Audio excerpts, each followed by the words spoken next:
you've identified, Renee, is the sort of secondary, if you want to call them that, secondary effects.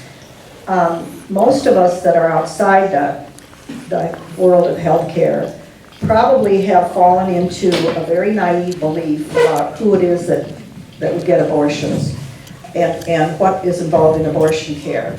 And of course, the opponents of abortion access tend to project the idea of a bunch of irresponsible young women who didn't use birth control and couldn't keep their knees together. And some of the people say that in public.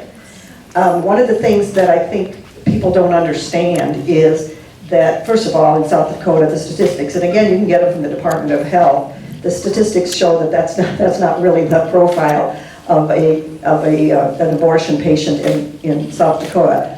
But with regard to the secondary things, I think until we saw the national ban, I mean, essentially what we're seeing, many states, it is thank God for Minnesota and some of Colorado and so forth, but until the stories from Texas and Arkansas and Alabama started surfacing, we didn't even realize that there was a whole secondary effect, not just girls or women that for some reason want to end their pregnancy, but as Dr. Beaners mentioned, women who very badly wanted a pregnancy but are miscarrying. And the confusion and the ambiguity around that, I mean, that's a whole other world of patients that most of us didn't even realize would be affected by an abortion ban.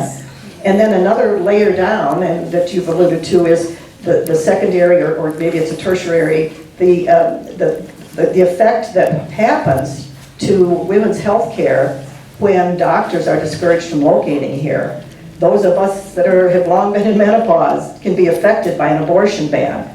People who are just looking for all sorts of care may well be affected, and this is statistically proven already that the states that have bans are seeing a diminishment of OBGYNs.